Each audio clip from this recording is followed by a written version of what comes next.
local people.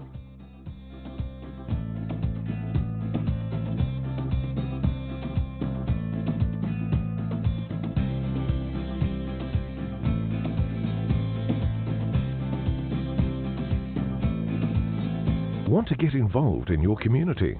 There are so many benefits in becoming a volunteer at City of Playford, including meeting new people, developing new skills, sharing your talents, improving your employability, as well as enhancing your own mental health and well-being. If you want to learn more about how to volunteer with us, visit playford.sa.gov.au/volunteers.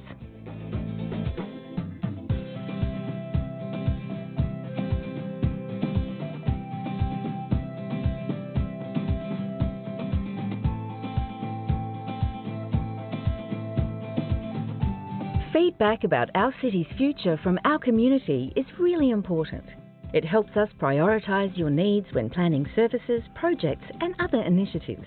A convenient way to have your say and stay in the loop on any upcoming consultations is by registering your details on our Engagement Hub website at playford.engagementhub.com.au. We look forward to hearing from you.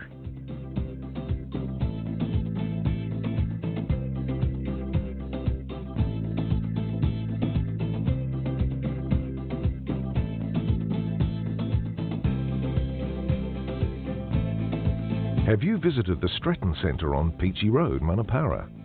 Designed to support growth in the city of Playford, the centre offers dedicated workspaces from less than $10 per day. There's also state-of-the-art event and meeting spaces for hire, a complimentary business support service to help you upskill, apply for grants and grow, workshops and networking, as well as training for young kids right through to adults, plus the City of Playford Library. Contact our team for a tour on 8254 4666 or visit the Stratton Centre at 307 Peachy Road, Manapara.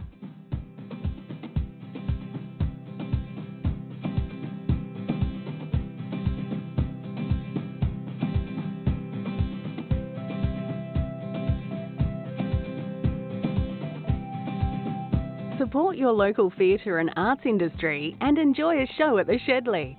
Playford's iconic Shedley Theatre is bringing a great selection of local and national performances to Elizabeth. For more information on their upcoming shows, visit theshedley.com.au or call 8256 0500.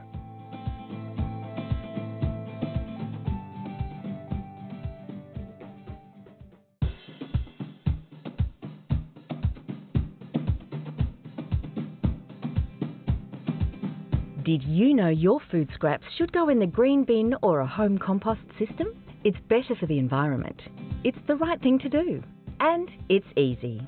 Fight food waste by putting all your food scraps, peels and leftovers in the green bin. To find out more, visit playford.sa.gov.au/fightfoodwaste.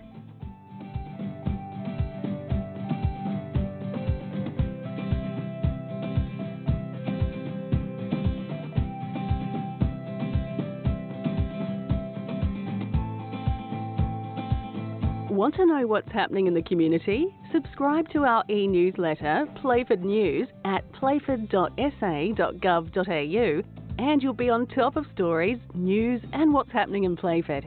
It's local news for local people.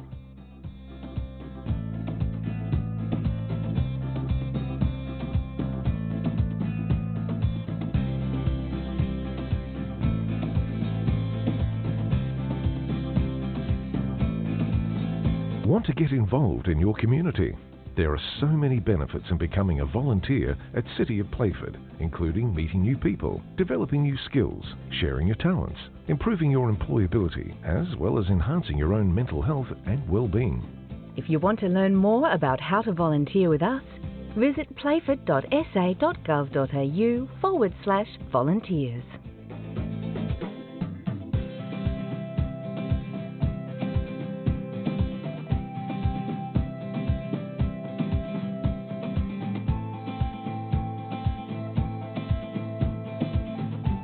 Feedback about our city's future from our community is really important. It helps us prioritise your needs when planning services, projects and other initiatives.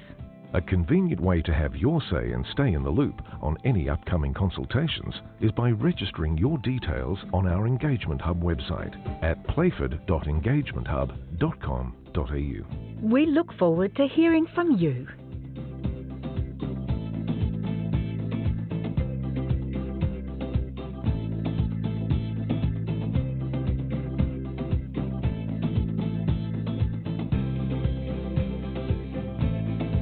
Have you visited the Stretton Centre on Peachy Road, Manapara?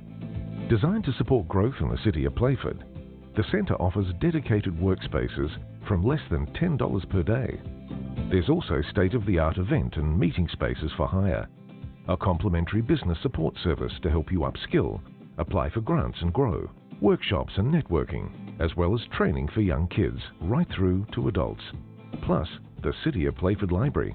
Contact our team for a tour on 8254 4666 or visit the Stretton Centre at 307 Peachy Road, Manapara.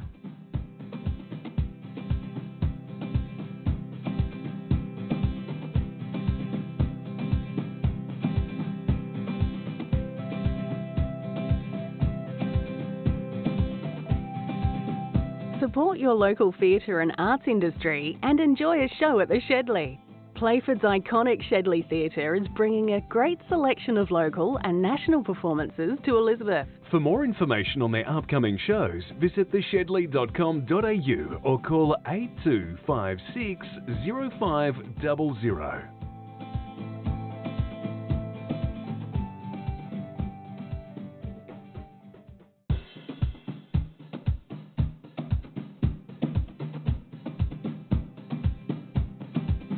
Did you know your food scraps should go in the green bin or a home compost system? It's better for the environment. It's the right thing to do. And it's easy. Fight food waste by putting all your food scraps, peels and leftovers in the green bin. To find out more, visit playford.sa.gov.au/fightfoodwaste.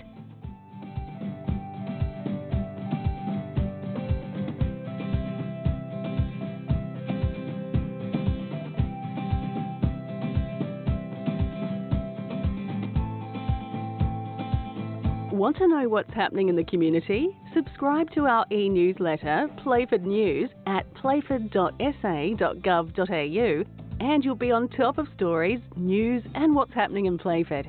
It's local news for local people.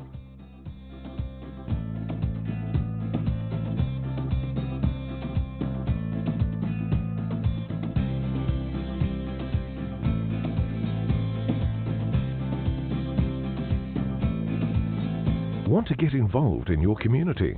There are so many benefits in becoming a volunteer at City of Playford, including meeting new people, developing new skills, sharing your talents, improving your employability, as well as enhancing your own mental health and well-being. If you want to learn more about how to volunteer with us, visit playford.sa.gov.au/volunteers.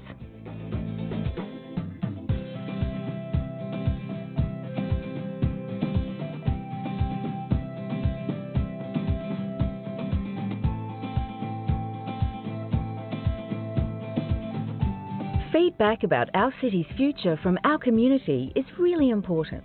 It helps us prioritise your needs when planning services, projects and other initiatives. A convenient way to have your say and stay in the loop on any upcoming consultations is by registering your details on our Engagement Hub website at playford.engagementhub.com.au. We look forward to hearing from you.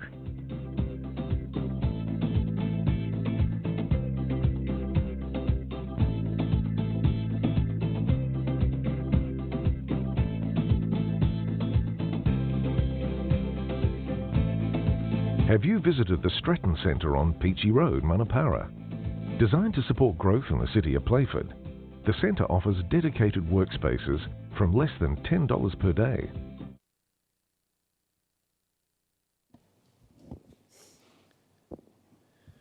Good evening all and welcome to this June meeting of the City of Playford Council Assessment Panel. I'll take this opportunity to welcome members and staff and those who have joined us in the gallery and online this evening.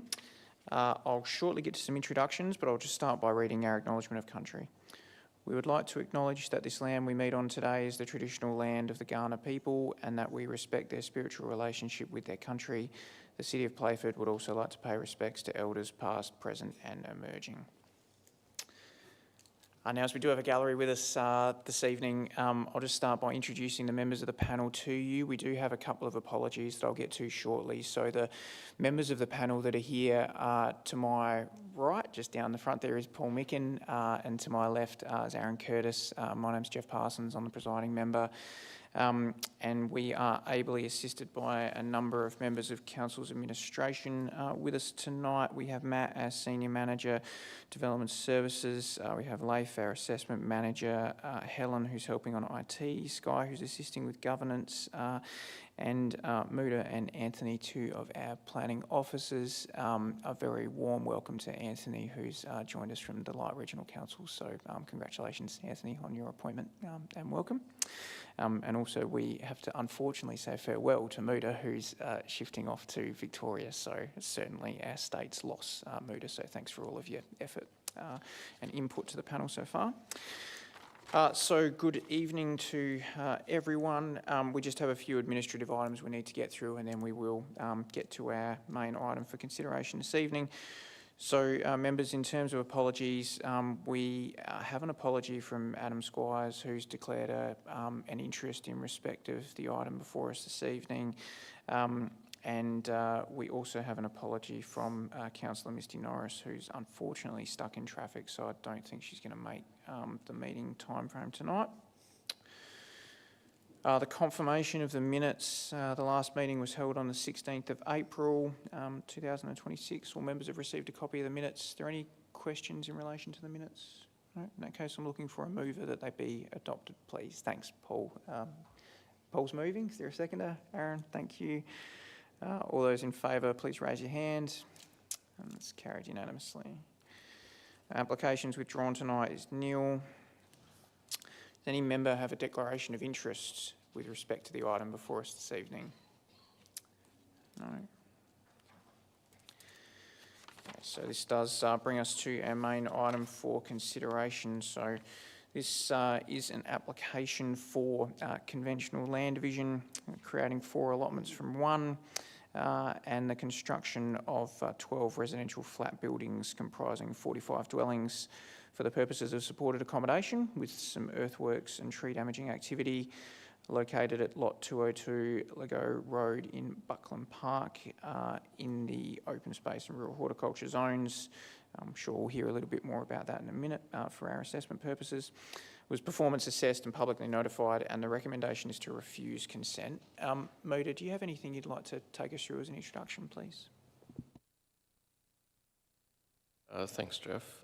Just wanted to give a quick introductory to the application itself, and I guess the background of it as well. So, as you've mentioned, it is for supported accommodation within the limited land division overlay. I do want to clarify that even though the application is recommended for refusal, council is supportive of the land use due to the subzone that's attached to the land. And sorry, Muda, I think the gallery might be having a little bit of trouble hearing because there's a bit of noise out there, and I know I'm very softly spoken, and I think you are too, so we'll just make sure we can try and speak into the microphones and speak up so you can hear us. You also are welcome to sit on the chairs at the side if that helps you if there's a bit of noise. I think there's an activity out there, so yeah, thank you. All good. I'll start again. It's okay. So as I was saying, the application that's put forward, although the recommendation is for refusal, from a sort of an officer level, I am very much supportive of the land use and the land division, even though it is within the limited land division overlay.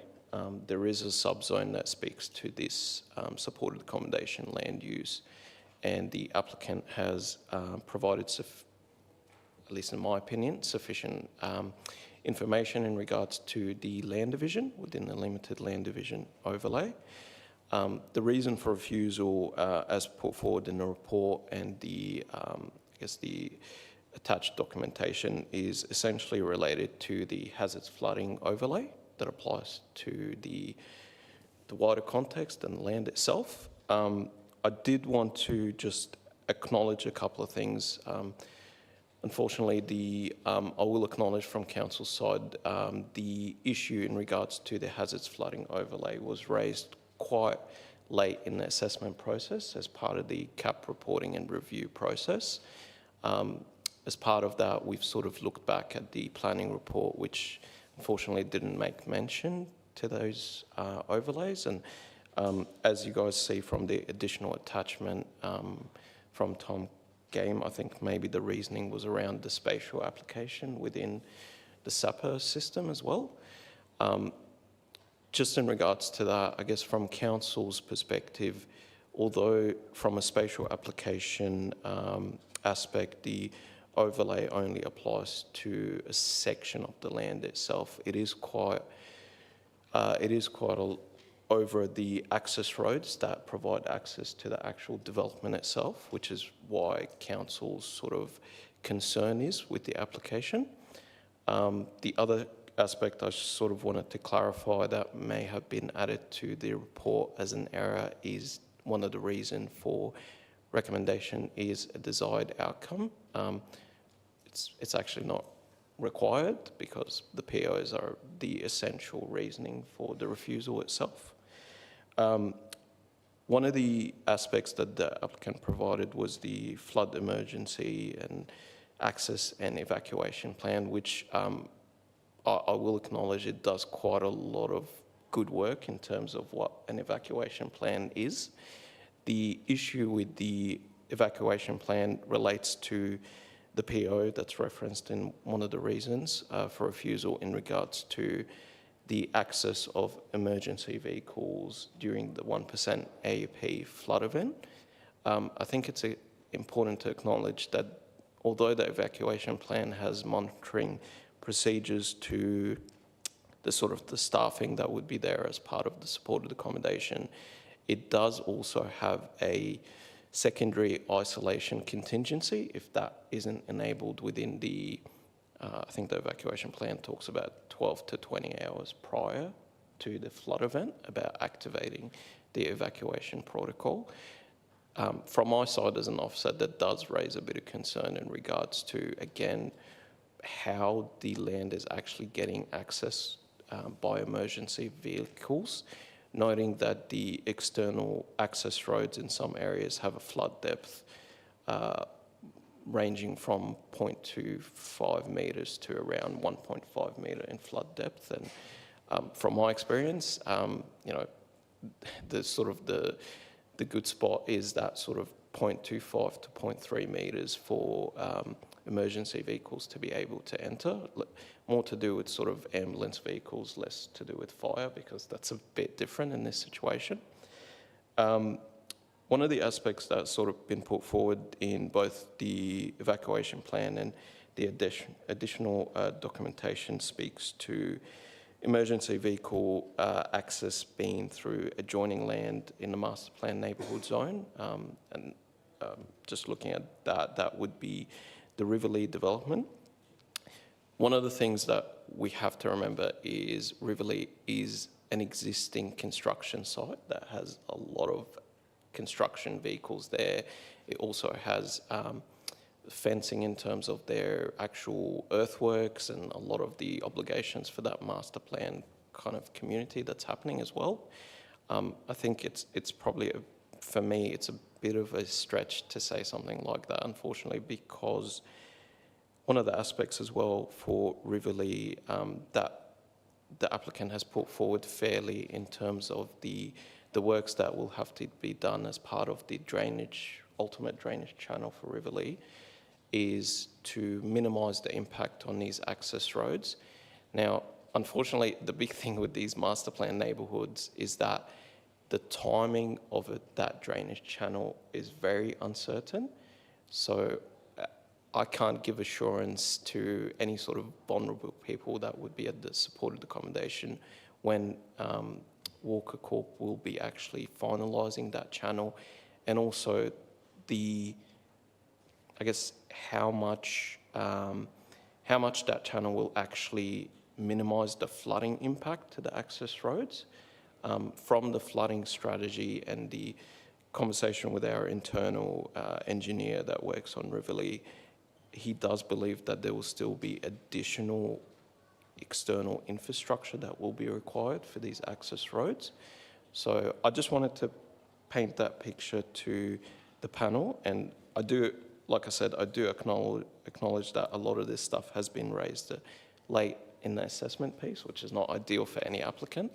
But I will say that from discussions with the applicant, they have put forward something like an evacuation plan that looks at what kind of strategy can be done.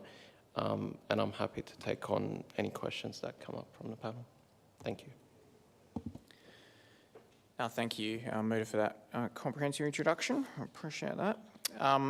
Now, members, we had a number of representations submitted as part of this application, and 2 indicated a desire to be heard, and I think they might be with us this evening. We had Kesavaraj Govindamai. I hope I pronounced that correctly. I apologise if I haven't. Are they with us? My name's Tracy Jones. Oh, I have you, Tracy. I have you speaking on behalf of Betty Brownlow. So if we don't have Mr. Govindamai with us, then it's pleasing to know that we have you with us, Ms. Jones, so that's perfect. So there are a few rules about how this process works. I'll just explain it to yourself, and I know the applicant's familiar with the rules, and then I'll invite you up to speak. So this is really an opportunity for you to address the panel and to speak to your representation, to make the key points that you'd like us to consider. Once you've had a chance to address the panel, we give the applicant the opportunity to respond. Representatives and applicants have 5 minutes to address the panel. I do normally keep track of time just to provide procedural fairness to everyone. Now, the applicant has made a request to have 10 minutes, and I've agreed to that. So, but I would ask you, Ms. Jones, if it's possible to stick to your 5 minutes. So it's important to note that the panel does have copies of the representations that have been received and the applicant's response. So this is really a chance to highlight any of those key concerns. Sometimes the panel has questions. When it's your turn to speak, I'll invite you up to the podium that's just here, and when you finish speaking, I'll check if there are any questions for you. Often the panel has more questions of the applicant. That's just because they have detailed knowledge of the proposal, and we need to delve down into that. Once you've spoken, there's no further opportunity to address the panel, but representatives and the applicant are welcome to stay in the gallery, and we might have further questions through our debate, and the meeting's open. You're welcome to view all of the proceedings. If you've never done this before, it can be daunting, but there's no need for it to be. The panel's genuinely interested in what you and the applicant have to say. So all of that said, Ms. Jones, I'm happy to invite you up now if you'd like to come to the podium here.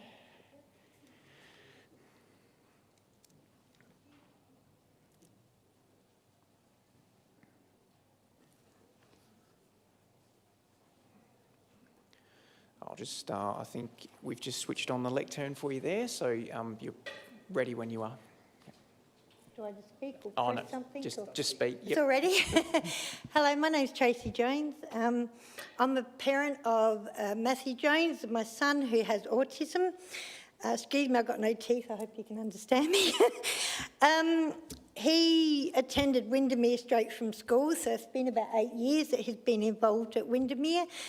When I heard about the farm environment, I was so excited for my son to get involved because as a carer, I do in-home care. I've worked for still accommodation. I've worked in some places where disability people have been involved, and it wasn't something I was excited about my son being part of.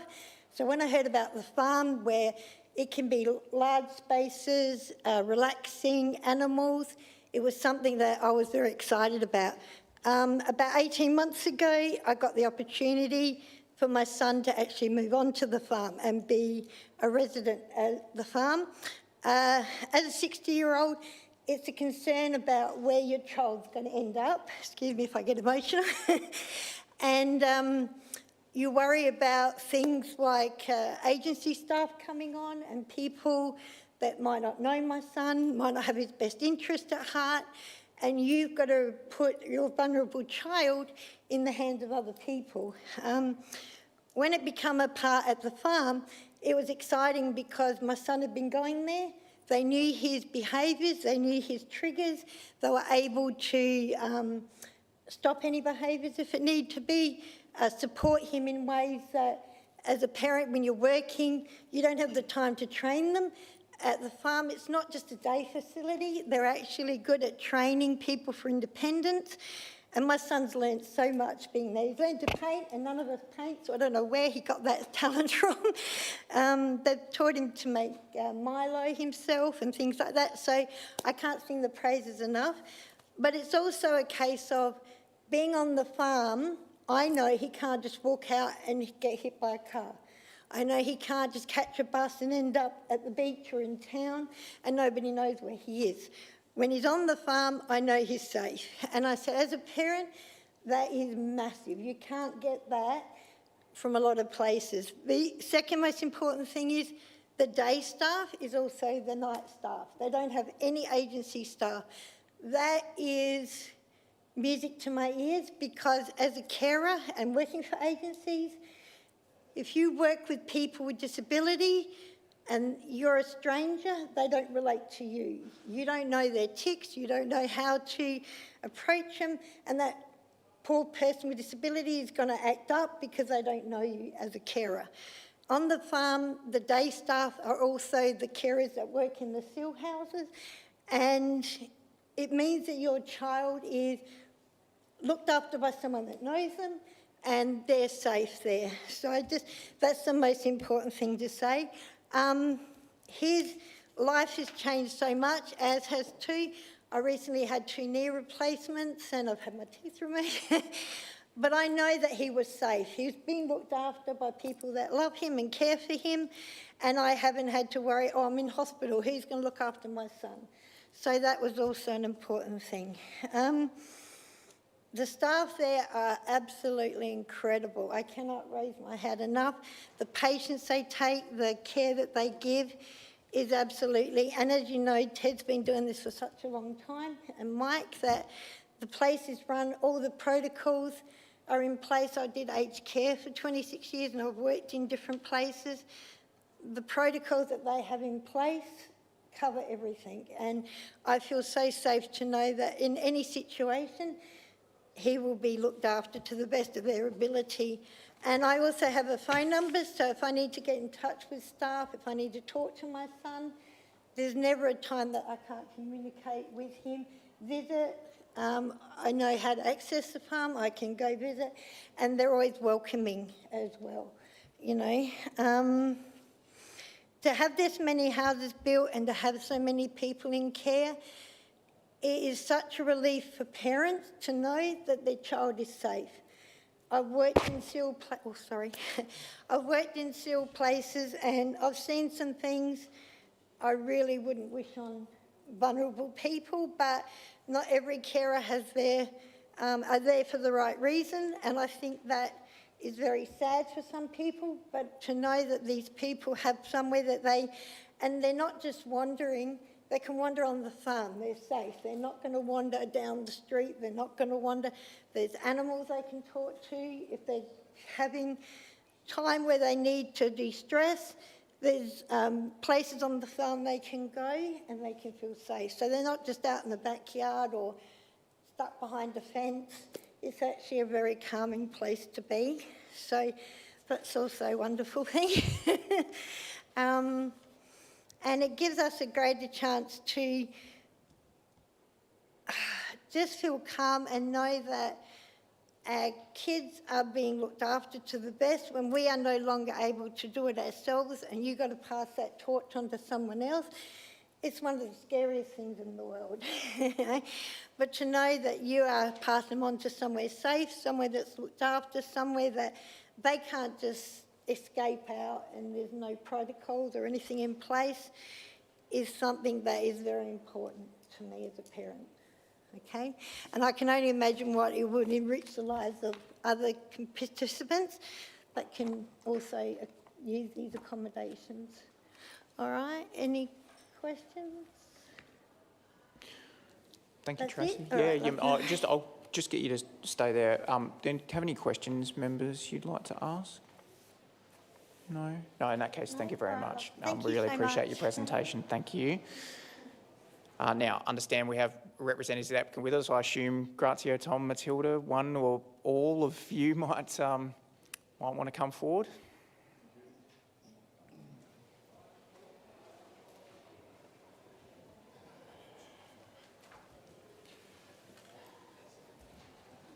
Thank you, presiding members. I'm Grazio from URPS. With here tonight is Ted DeLister, the applicant and founder of Windermere, with wife Diana. Now, Ted has recently been awarded an order for Australia for his services to the disability sector just a few months ago. And as you've heard, they've been out on site, or they've been there for about 30 years. With myself and Ted is Tom Game. You know Tom, Todd Rundle, team leader and principal engineer specialising in flood management from Southfront. And Matilda Asa from URPS, one of our senior consultants who's heavily involved in this DA. I'm just going to talk about the broad context and then hand over to Tom. Windermere Park's been operating on this site, as you've heard, for quite some time. It provides a range of day services, disability services, but also accommodation. It's important to note that on average there's about 150 people there every day. This is not a vacant site. There is activity there now dealing with the issues we're going to be discussing tonight. And as Tom will mention, there are a range of processes and evacuation plans already for the existing site, the long-standing site. This type of, and there's overnight accommodation in Windermere proper. This facility is long awaited for the parents of Windermere clients. It's not exclusively tied to Windermere, but certainly Windermere is keen to provide services to the occupants. There is a massive shortage of this type of accommodation within SA and Australia, and Windermere is really well placed to provide those services. And I know the planning report touches upon the Greater Adelaide Regional Plan, highlighting future urban development of this site. As the council planners will appreciate, there are infrastructure investigations and early code amendment investigations undertaken by DHUD, which includes this site. But putting that aside, this is a subzone specifically set aside for this type of development, and it's named the Windermere Park subzone. Now, we were involved in incorporating the subzone in the planning and actual design code. It came about in 2021 when the development plan transitioned to the planning and design code. And we provided the state with a range of information, including the earlier water tech reports. And at that time, there was, after the state investigated the concept of this subzone and reviewed the flooding reports, there were no issues which the state saw about, or no significant issues that the state saw about getting people in and out of that site. So this is not a new issue. It has been looked at by the state, and if the state thought there was an issue, they would have typically asked for infrastructure deeds or agreements or some sort, which wasn't the case. So the state, from our perspective, have made a conscious effort to zone the land or incorporate the land within a Windermere Park subzone, which envisages this type of residential care development. I'll pass now to Tom, and we've also got Todd available to answer questions. Thanks, Grazio. Thanks, panel members. I've been asked to speak to the flooding issue, which has triggered the recommendation for refusal. But as I think Muda quite fairly reported to you, has come up late in the process. We don't think that the flood issue warrants the refusal of this application. I've made some detailed written submissions to you on that. I just wanted to speak briefly to the circumstances and the level of risk associated. We've got an estimated 20-hour lead time on a flood warning. And so that is a significant lead time between a significant flood being identified and the flood actually eventuating to those peak levels. So that's a significant warning period. And Windermere Park, of course, as Grazio has explained, is an existing operation. Windermere Park already runs evacuation drills every 3 months and can evacuate everyone from the site within 12 minutes. And so their ordinary practice, their regular rehearsal, if you like, deals with this issue, and then that is going to be effectively reinforced through the management plan. But the lived experience is that everyone can safely evacuate this site quickly, and the modelling suggests that there will be ample time for that to occur, such that the need for access by emergency vehicles just doesn't arise because there'll be no one on site by the time the flood actually eventuates. As Grazio said, the land is specifically zoned for this type of development. If this was a major concern, it would have been addressed during the rezoning.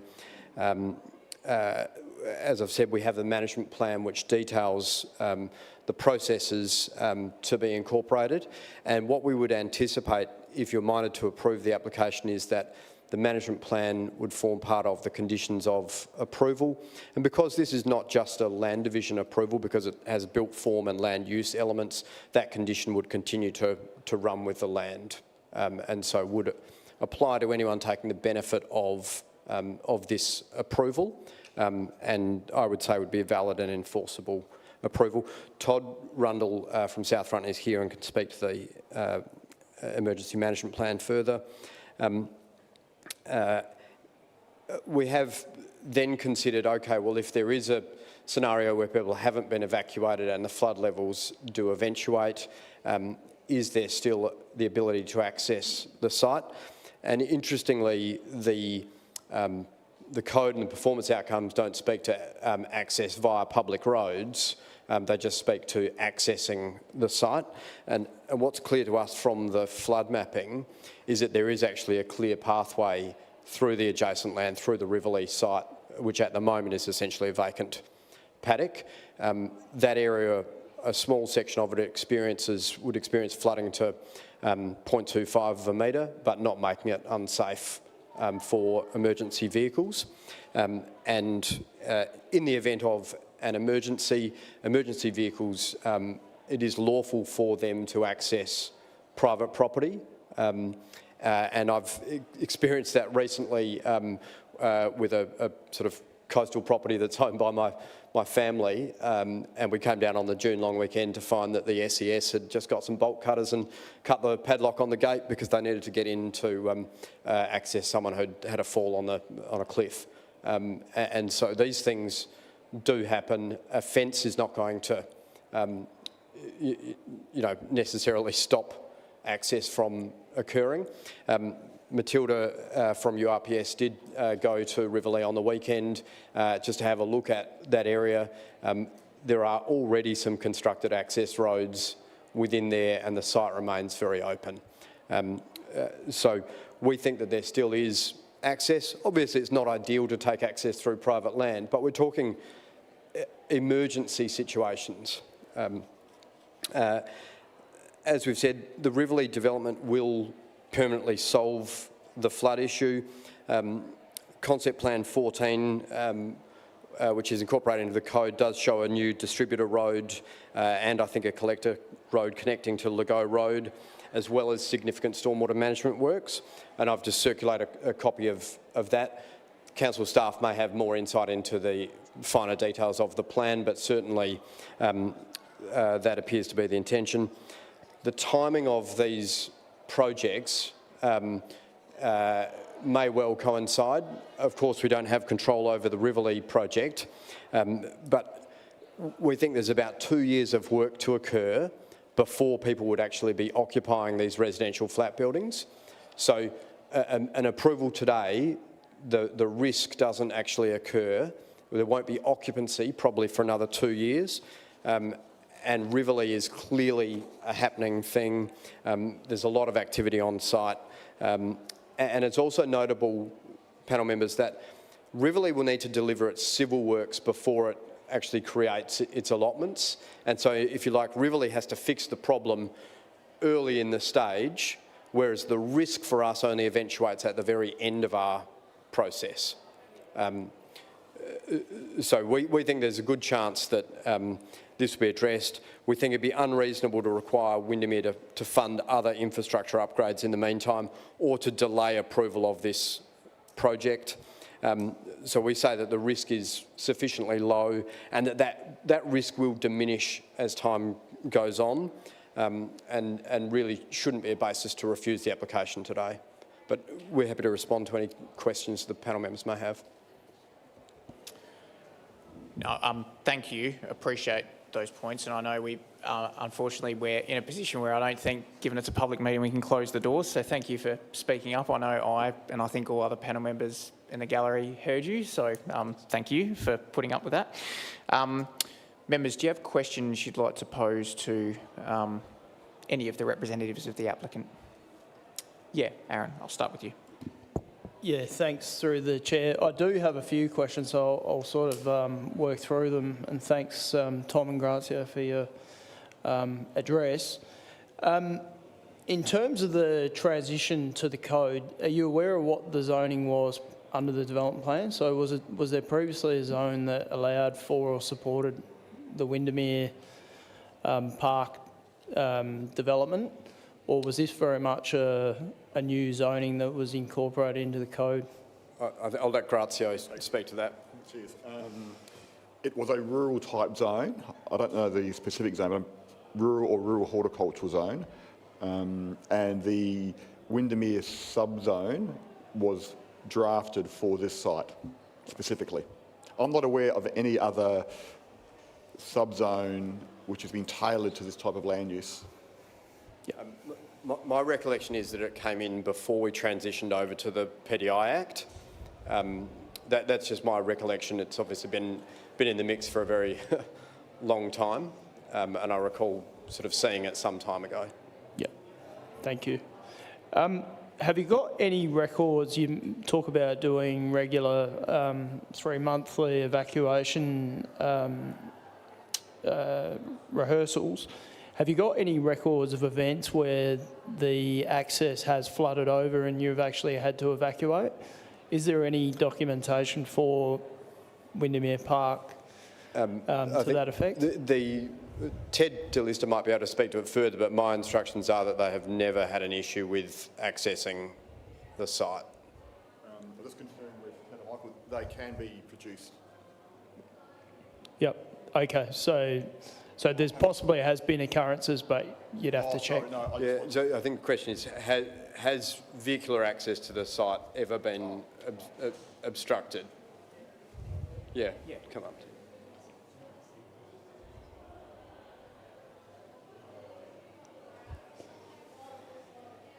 Good evening. What was the question? The question is, over the time you've been there, has there ever been an issue with flooding that you've had to evacuate? No, we've had what I would call sort of 2 major floods. I think it was 20-year floods. And we did not lose one day. Firstly, closing down the business. We didn't have to. But yeah, so in answer to your question, yeah, we've never had an issue with vehicles coming in and out of the property because we've had notice. If anything started to show, you know, often parents themselves would give us a call and say, listen, what's the story? So the evacuation plan that we've employed, we do that every 3 months. It's a bit of a requirement from the NDIS for us to do that. And as I said, we get a bit competitive about it. And 12 minutes at the moment is the record, but it is generally very close to that. Yeah. Is that answer? Yeah. Answer you can? Thank you. Just a further question then about the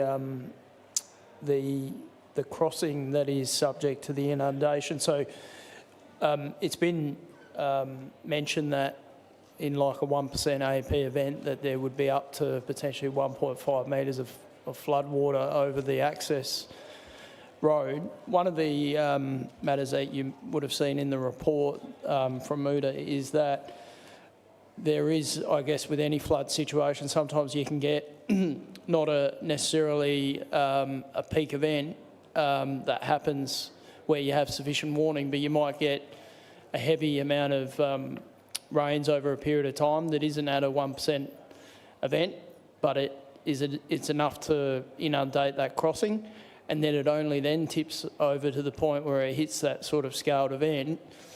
I guess what is the procedure for that type of situation where, for example, it's not a clear event where there's plenty of time, it happens over a sort of a prolonged period, and over time, due to heavy rains, it tops over the crossing. It might not get to a 1% AEP event, but it's enough to sever the access. I'd be interested to hear from Southfront about how that sits within the evacuation plan, because I think that's one of the matters that is articulated in the report, which is of concern. Yeah. I guess it's important to note that you're never going to know when it's going to be a 1% or any kind of event. What's important is the triggers and the warnings that you get in advance of that. So the Gawler River is heavily gauged electronically, and it's monitored by the Bureau of Meteorology, who issue flood warnings. So as waters rise in the river, those warnings will go out. So that will give them the indication, okay, we have to start looking at evacuation. Whether it's a 1% or a 5%, it doesn't matter. It's the same result. So, yeah, because I guess just in the draft, and I appreciate it's only a draft, but it's sort of focused on the 1% event, but it could actually be that there's a lesser event that still causes the access road to be severed, such that I guess the plan would need to be broadened to any scenario where the access is cut off, basically. Potentially. I think it's also worth noting that the catchment is quite unique for Gawler River. So most of the catchment is actually way up in the hills, like in the Mount Lofty Ranges, Barossa Valley, and the amount that happens, the rain that occurs on, say, Buckland Park is a very small contributing factor to what happens in the river. So the flood maps we see where there's 1.5 metres above the road level, that's from a breakout of the creek, not from direct rainfall on Buckland Park. So you're suggesting there that to get to an event of the sort of magnitude to be able to flood over that Carmelo Road, that essentially it would have to be heavy rains up in the catchment? Upstream in the catchment, correct, yes. Yep, okay. Yep. Okay. Thank you. I think they're my main questions. I may have a couple others, but I'll have a break. Sure. Paul. Thank you. I'll come back to flooding in a moment. Some questions for Grazio. The report accompanying the application said that the site is subject to the concept plan. Can you explain how that is? Because it's not shown, it's actually outside the concept plan boundary. Oh. Matilda, yeah.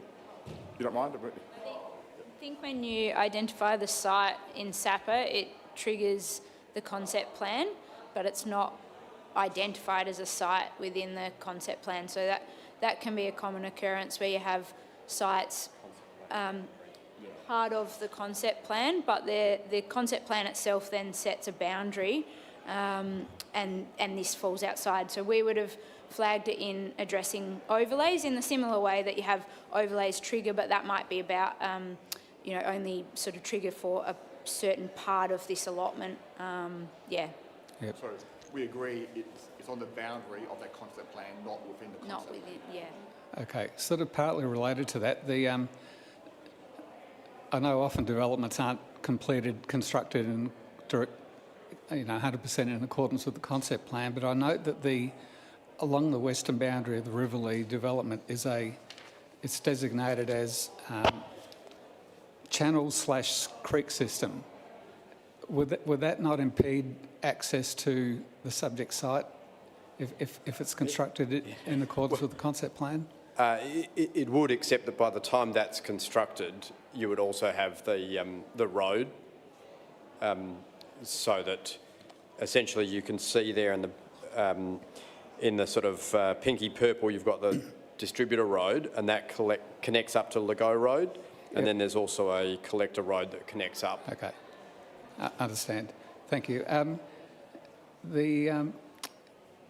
I think I understand why the land division is necessary, that it's for funding purposes primarily. Can you explain just how that works? Sure. And that is the main reason. The land division is required is to secure mortgages or loans by investors or purchasers, and some of the purchasers might be parents of Windermere, but the land division is required to get finance for those individual allotments. Okay.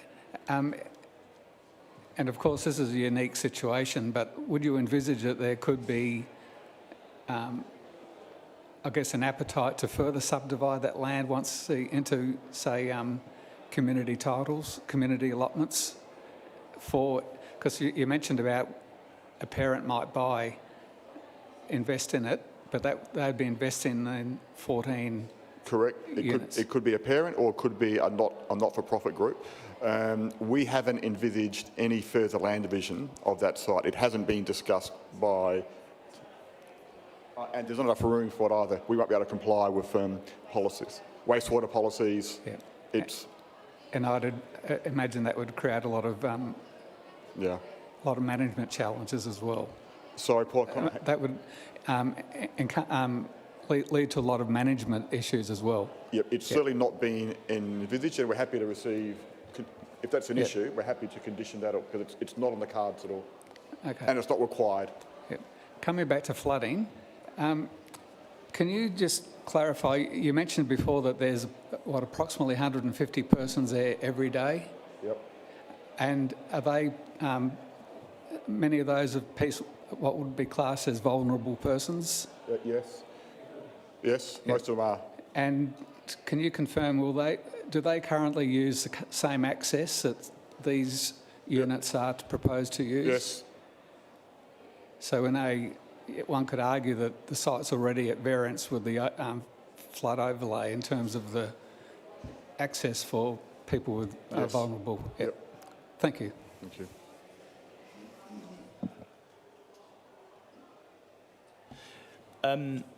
Just a further question about on-site wastewater disposal, which I appreciate you may not be able to fully respond to, but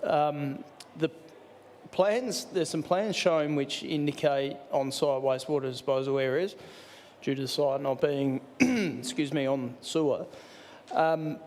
Just having a glance at SAPA suggesting that there is some water bodies in that area which, based on the on-site wastewater system code, might suggest that it's difficult to achieve on-site wastewater.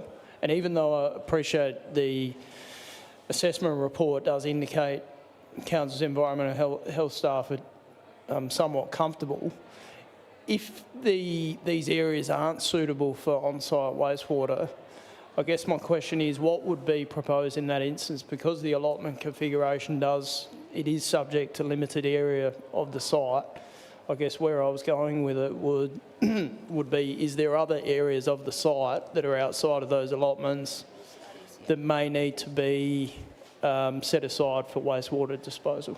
Yeah, I can answer that one. So there has been quite extensive studies and testing done to determine those locations.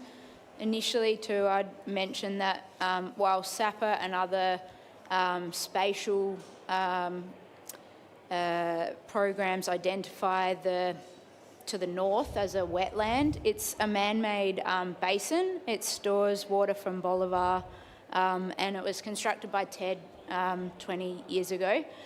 So we actually investigated how that could have been mapped, and a lot of those mapping services are just spatially, and like I guess probably nowadays it's done with AI, but back in the day it was just sort of with aerial imagery. They sort of identified water catchment areas and areas of vegetation and sort of allocated a term to it. Now that we have sort of gone down the path of investigating correcting that, because it isn't a wetland. It has wetland species that have naturally occurred with it holding water, but it doesn't sort of have any issues or by being identified as that in SAPA. And then, yeah, there's been soil testing done, so FMG couldn't be here tonight, but have done extensive studies to make sure that that is sufficient for wastewater. The areas are slightly larger than they would otherwise need to be to account for sort of when it comes to detailed design, being able to factor them in. Okay, thank you. Thanks. No, I think I just have maybe one or two questions that, and I'm being a bit.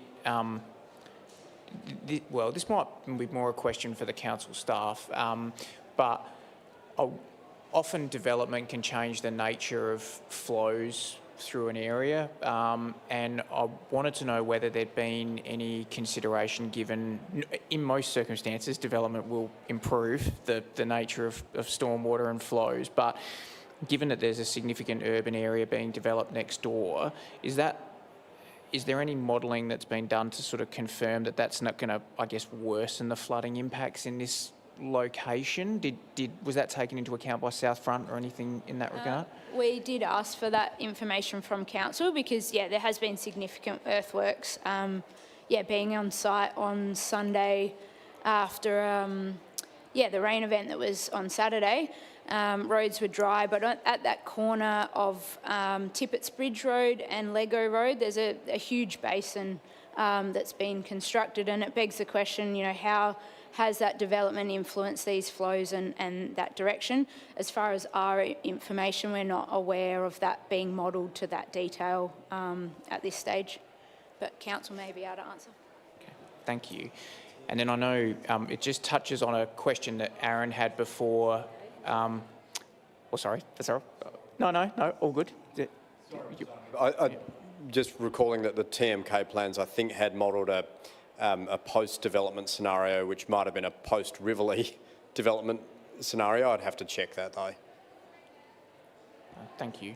And then this touches on a question that Aaron and I think Paul both touched on, which was the evacuation of the current sort of evacuations that happen. When you've got that many people on site, the evacuations occur by bus, I assume, at the moment. And they would envisage a similar scenario. I know some of that's outlined in the plan, just for the sake of, clarity. Each site, so each allotment has dedicated buses that would actually be there 24 hours a day. So carers would come to the site with their personal vehicles and park, but they'd have that minibus that can accommodate both carers and occupants. That primarily is used for them to go into the day programs at Windermere Park, but of course they're available for the evacuation. And I think finally, all the flood maps that we've been provided with and seen seem to show that the site itself for the accommodation is free, basically, from all of the floodwaters. So in an event where there was a significant event, it's anticipated that none of the buildings, none of the personal cars that might be left there would be impacted by any of those. Yeah, okay. Thank you. Any further questions for the applicant, members? No? In that case, thank you very much. Really appreciate it. Thank you again for putting up with the noise. You're welcome to maybe stay in the seats this way so that you can hear. Now, members, questions for council staff?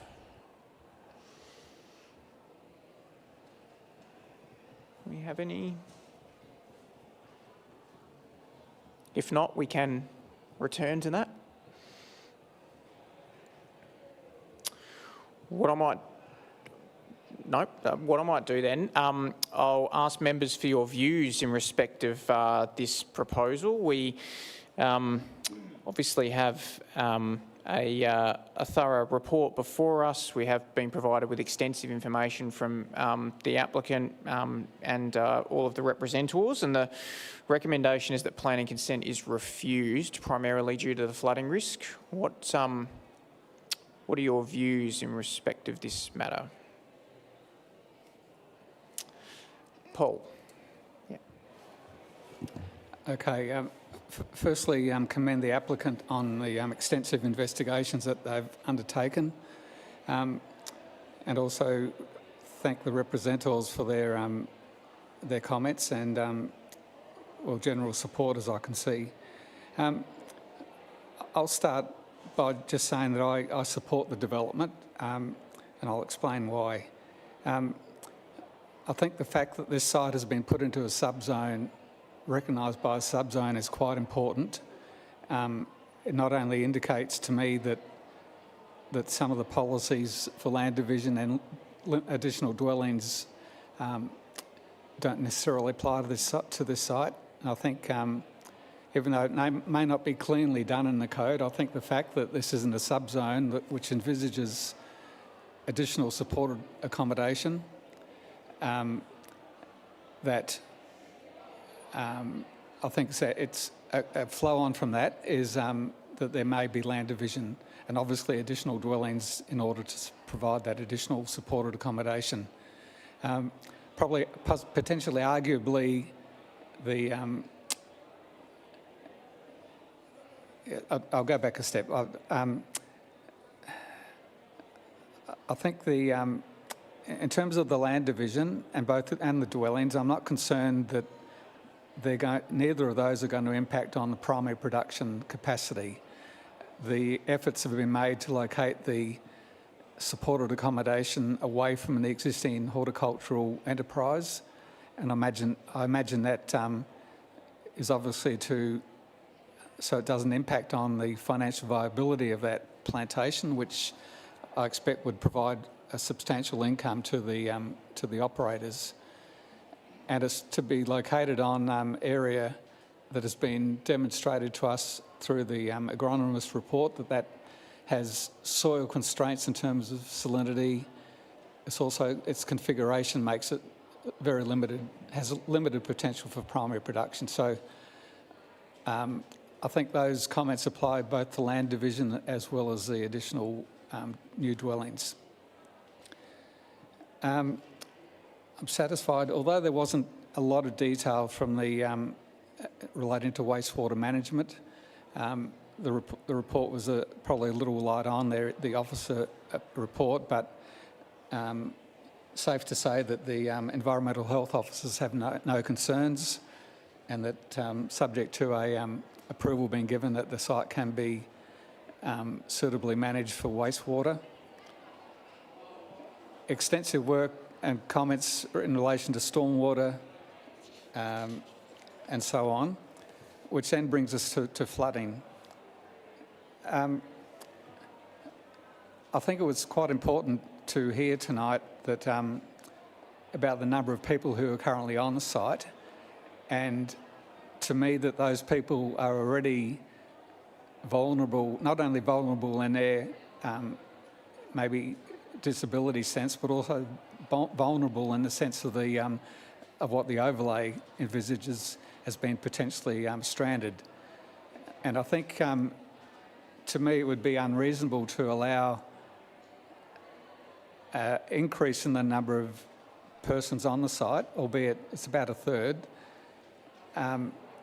If we've already got 150 people who are arguably subject to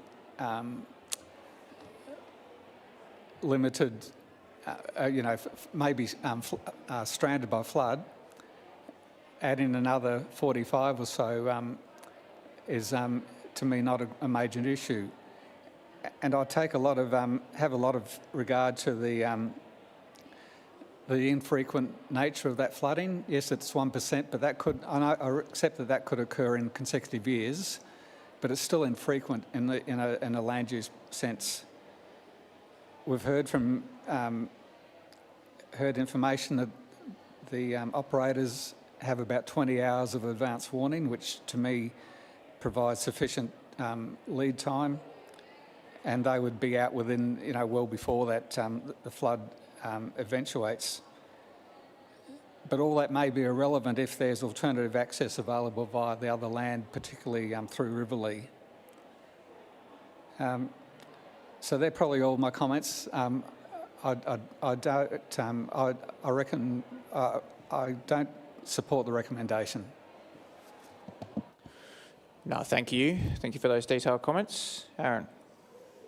Yeah, thanks through the chair. I do support the development. So similar to Paul, I have a view that I do put a lot of weight on the fact that there is a subzone that's very specific to this site. And even though the hierarchy in the rules of interpretation suggests that we should be putting more weight on the overlay, I think in this case where there is clearly a subzone that's specific to this land, I can't see how you could put more weight on the land division overlay and the outcomes that's sought in that overlay necessarily over what the subzone is seeking, which is very much specific to the land, as Grazio has mentioned. So I think broadly the form of development, the land use is in line with the subzone. So I'm comfortable with that. I think there's also been clearly articulated in the submissions that there's really been attempts to minimise the impact on the remainder of the land that's still available for primary production, albeit that it's fairly low level of productivity. I think it's a reasonable design outcome for the site. I think it's mentioned it's single story, it's clustered. So when you consider it's next door to what will be Riverlea, Adelaide's largest growth area, I think once that is fully developed, I think it will sit fairly comfortably next to that. Arrangements for the internal layout seem appropriate. I think the floor plans, the design of the buildings are fairly, sensible, appropriate, and acceptable in my view. I mentioned about wastewater management. I think that I'm fairly comfortable that has been addressed, albeit that it would need to be subject to a wastewater approval. I think clearly the main issue here that we've been grappling with is the access arrangements. It is a difficult one because the overlay that has been considered doesn't really specifically apply to this area of development. And I do accept that some of the provisions in that overlay probably aren't offended by this development because the actual buildings themselves and the internal access driveways are all outside of the overlay. I do accept, and I think it is appropriate to look beyond and into the code, as per GEBA, to actually look at, well, is it a sensible planning outcome to have a development that can't necessarily be evacuated because the only road in and out of the development floods. So I think that is a critical issue. And I think in particular the performance outcome which is really relevant is 6.1, which basically says that development should not occur on land from which evacuation area is not vulnerable to flood risk is not possible during a 1% event and which cannot be accessed by emergency services vehicles. I think it would be strange if, yes, an emergency service vehicle could get to the development if it was able to get to the site, but it couldn't get to the site because the road network more broadly was in flood. So I think it is appropriate to look into this as a planning issue, but I guess the question then is whether the development has responded appropriately and minimised the risk, and that's ultimately what we have to determine. Is if we look at hazards flooding overlay 2.1, it's about development being sited and designed to minimise exposure of people and property to unacceptable flood risk. And I think I'm comfortable to say that the development has done that. And I put a lot of weight on the evacuation report that has been provided. I think it is unique in this situation that there is a long lead time, as Paul said. in terms of being able to evacuate people from the site. I think as well that it's not indifferent to a situation like if you're in a high bushfire risk area that you may need to evacuate a site during catastrophic bushfire risk days. It's not necessarily uncommon for that type of situation to happen.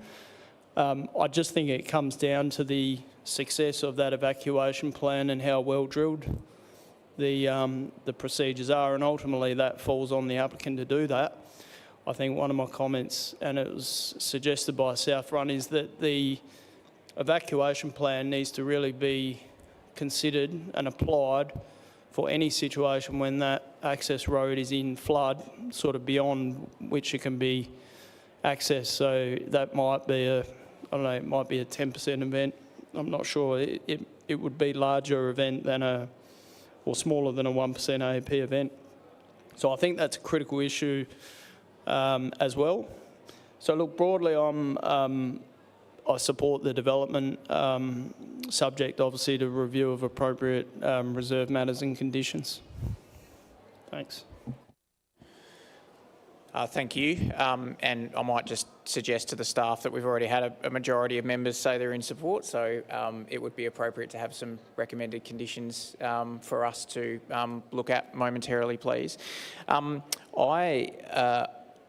been on quite a journey with this application. I perhaps started in a different position to the other members, but I've ended up in the same place. And I think when I first looked at the proposal, I had some concerns, particularly around the zoning.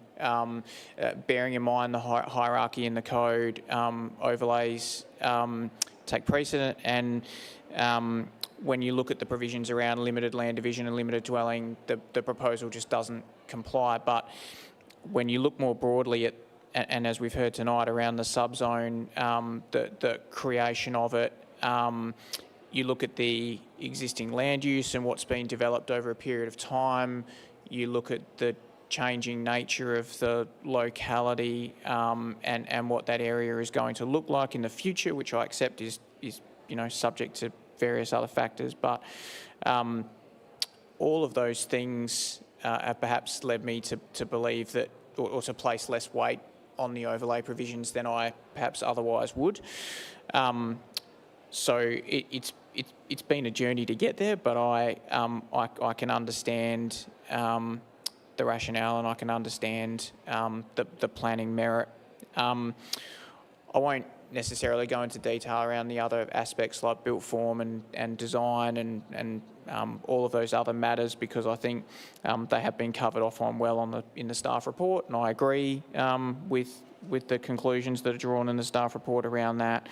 I think when it comes to the flooding issue, other members have summarised this well.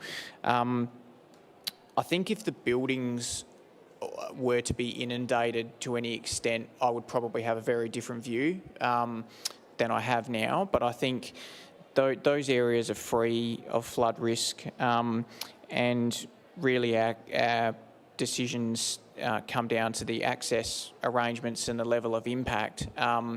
And I agree with the comments of both members that there's already evacuation procedures in place. For this, they appear to be well drilled. There is a reasonable lead time for floodwaters to come down from further up in the catchment, and intense rainfall in and of itself, as we've heard on this particular site, shouldn't impact the carriageway and its accessibility. And I think in an emergency situation, emergency services will take any path possible to access the site, and whether that's through adjacent privately owned land or not, as we've heard, is almost irrelevant to them. And so I think even in an event where that access road might be inaccessible, there's likely to be alternate options which may not be ideal but might suit in an emergency situation. So it's probably somewhat unusual from my perspective. I would have thought if you've got development that's subject to inundation in an area that doesn't particularly, or in overlays that don't support the type of development proposed, it wouldn't normally warrant support. But I think there are a number of unique factors here that, which is obviously the purpose of development assessment, to weigh up all those competing factors and arrive at a suitable conclusion. So it sounds as if we're all in agreement. Can I, and I think the staff have already done that, thank you, just put the alternate recommendation on the screen. I might just give members a moment just to read through this. So, and Leif, do you want to talk us through any of the conditions and reserve matters and the purpose behind those? That would maybe, I don't know if it's a blow-by-blow description, but yes.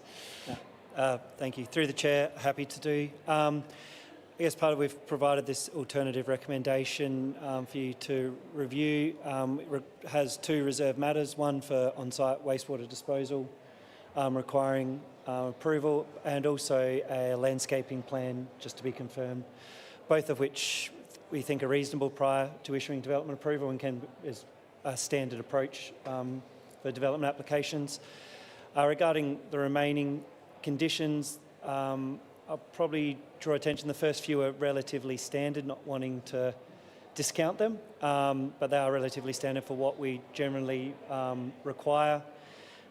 We do have a few relating to stormwater management and the water within that, which have come from our internal referral engineering to condition on. So again, comfortable with those. We have also added a condition about the evacuation management plan and the requirements within that, which is condition 11. We have tried to be mindful of the way we've attached conditions in terms of spelling out what's required within the report. Similarly, we do with acoustics. There's a lot of aspects to this flood management plan, so we've referred to the two main sections that require implementation and then what the operator and the on-site staff's responsibilities are. So we think that appropriately covers it, but happy to provide, if there's feedback or thoughts of what the panel thinks another way to address or could be worded for that condition.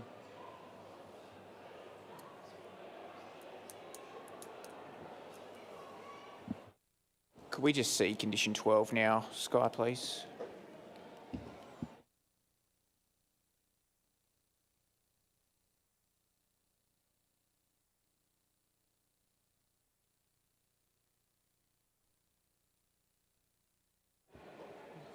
Ready for 13?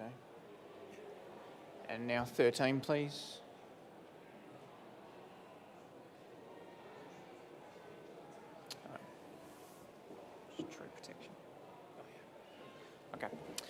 Okay. And Sky, can we just go back to condition 11, please? Sorry. Can I?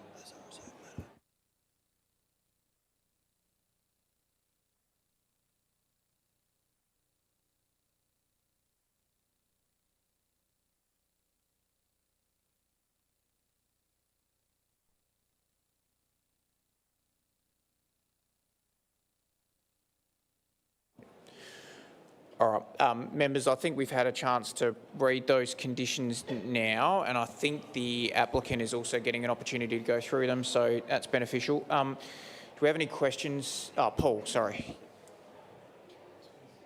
On page 25, I couldn't see any condition about bushfire.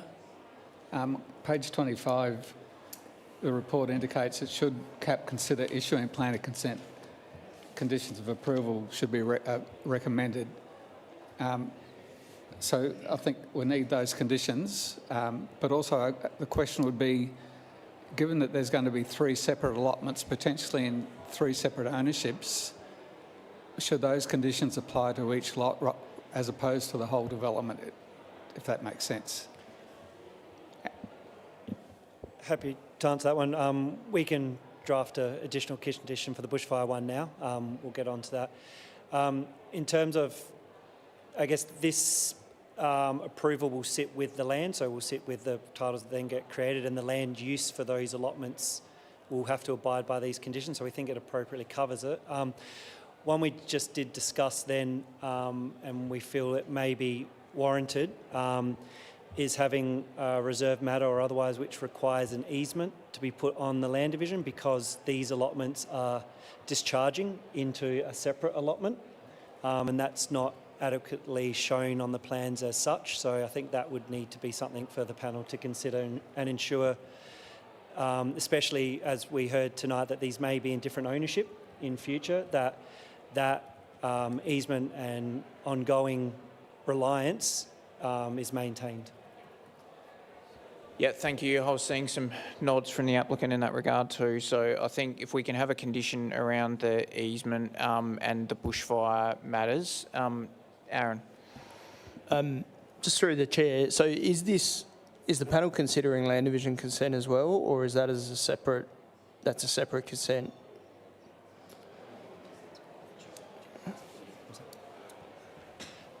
We've proposed it both, but if the panel would like to go just planning consent, then give the authority for the land division, then we can. But because it was the combined application, it would be for both.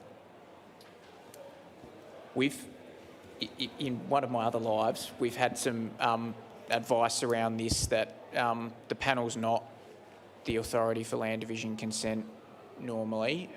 The assessment manager would be, but that was a specific circumstance we were dealing with. But look, I'm happy. I don't know if members have got particular views on this or not. I guess my view would be that land division consent's a matter for the assessment manager, but I don't want to necessarily lead the debate.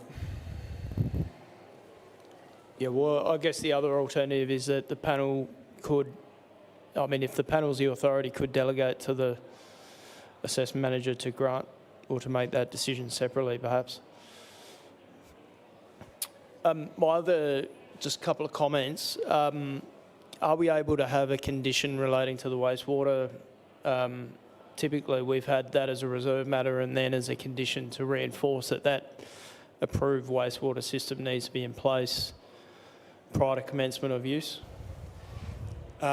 Yes, we can. With our approach, we've generally resolved the reserve matter and then add the condition as part of. Oh, okay, right, yep, okay, yep, that makes sense.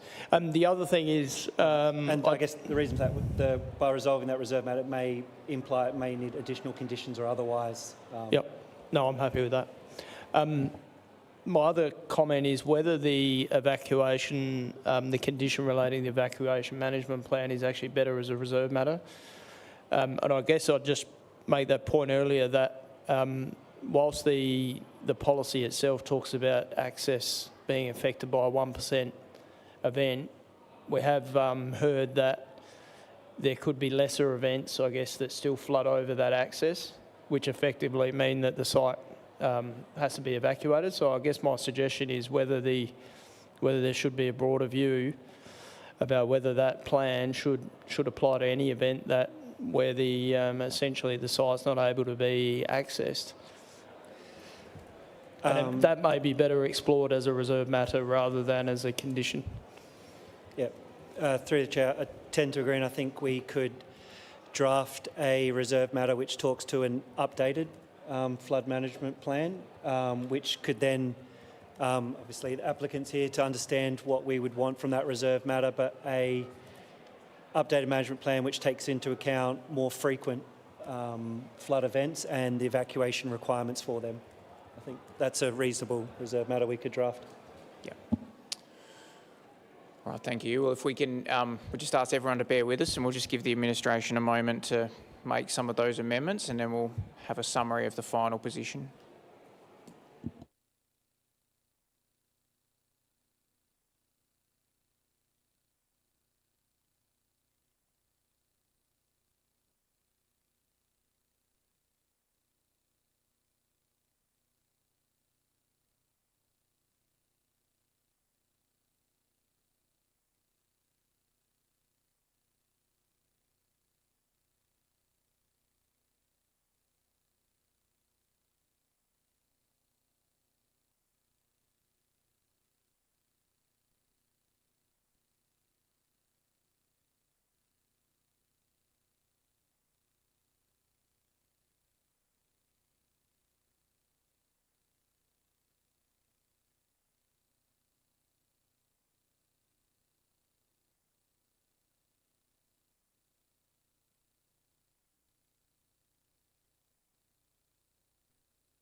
Through the Chair, so we've just drafted, per your advice, 2 additional reserve matters regarding the creation of an easement or the requirements for the stormwater purposes, and the applicant to submit an amended flood emergency access and evacuation plan, take into account further rainfall events. In addition, added 2 new conditions, one relating to bushfire requirements and in accordance with waste management, just to ensure they are in accordance with their waste management plan. So added those 2.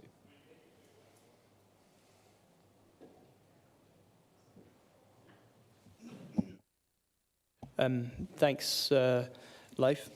Just question regarding, just coming back to land division consent. So I think in the wording there, we are granting land division consent. Because I'm just mindful with like agency conditions don't appear to be in there. So again, are we, is it a situation where again, if we are the authority, better to delegate that to yourself? Or I guess as per Jeff's comment earlier, there could be a view that the assessment manager is still the authority for the land division consent, and it might be cleaner if we're leaving that to the assessment manager. Yep, happy to take that on board. We can remove that and just grant planning consent, and we can revise and review that aspect and action accordingly. The matter that I'm thinking of was one where it was similar. It was a combined application, but the advice at the time was that the assessment manager is the authority for land division consent. So I think that, and that will allow the assessment manager to make that decision separately and to include all those relevant conditions. I think the challenge is the portal's not quite set up to handle that yet, and that is the challenge. I was just about to say, I think we've probably taken that one given how generally it's set up as one, but. Yeah, I think we are able to, we have split it before in the portal with a request through Plan SA, so we can make that request tomorrow and be able to issue separate consents. All right, members, do we have any questions on the additional conditions or the recommendations that currently stands? I think just a comment that well done staff for pulling that together at short notice, so thank you for taking our feedback. Yeah, absolutely.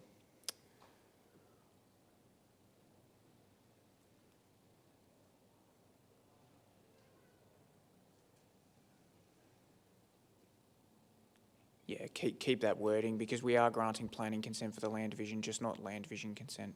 Yep. All right, members.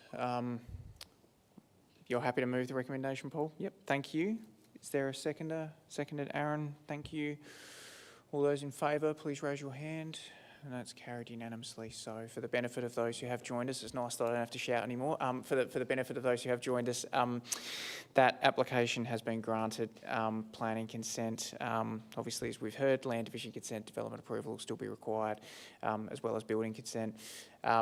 If you do have any, and there are reserve matters to satisfy, in addition to a number of conditions and advisory notes, if you do have any questions around the process from here, next steps, I'm sure the administration will be more than happy to take you through that next business day. Thank you very much for your attendance. We really appreciate it. We have an item of delegations to get through. I'm sure you don't wish to sit through that with us, so you're welcome to leave us at this point. So thank you very much.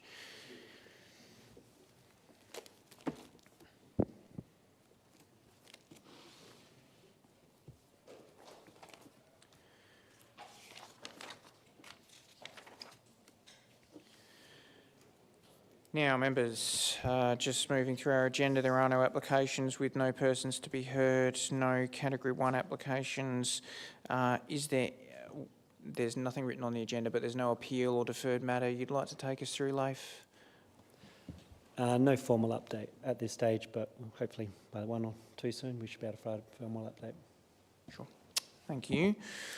So this brings us to other business, and our first item under other business is the delegations. Leif, do you want to take us through? I think it's a fairly standard update, but would you like to take us through an introduction?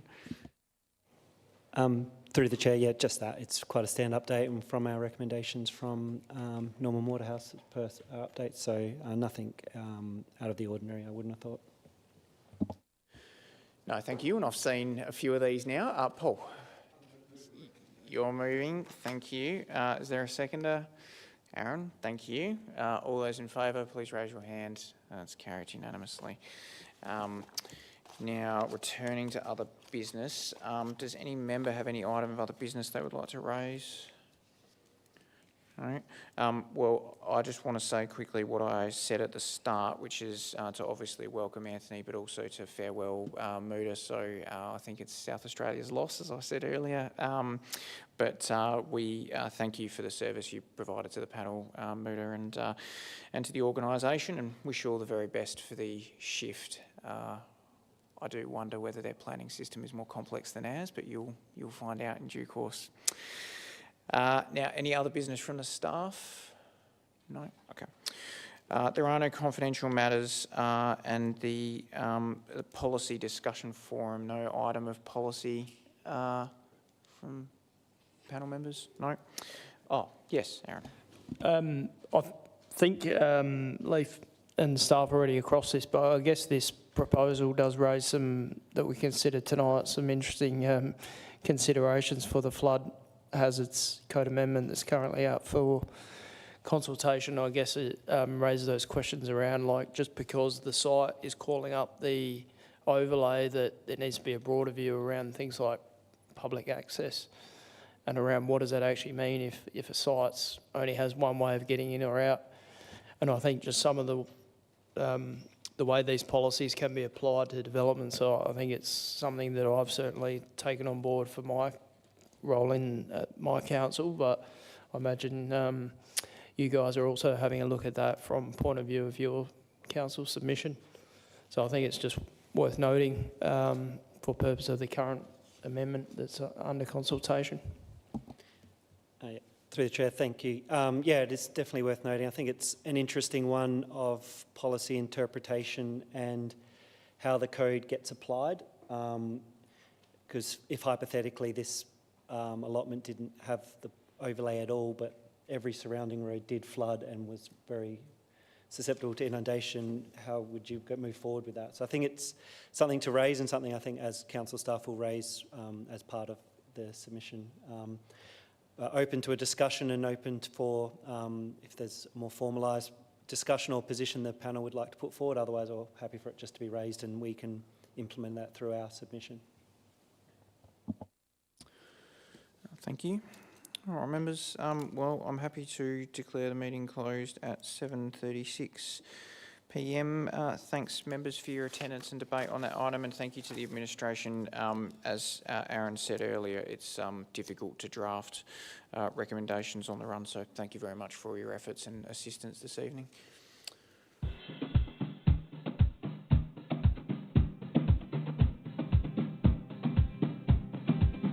Did you know your food scraps should go in the green bin or a home compost system? It's better for the environment. It's the right thing to do. And it's easy. Fight food waste by putting all your food scraps, peels and leftovers in the green bin. To find out more, visit playford.sa.gov.au/fightfoodwaste.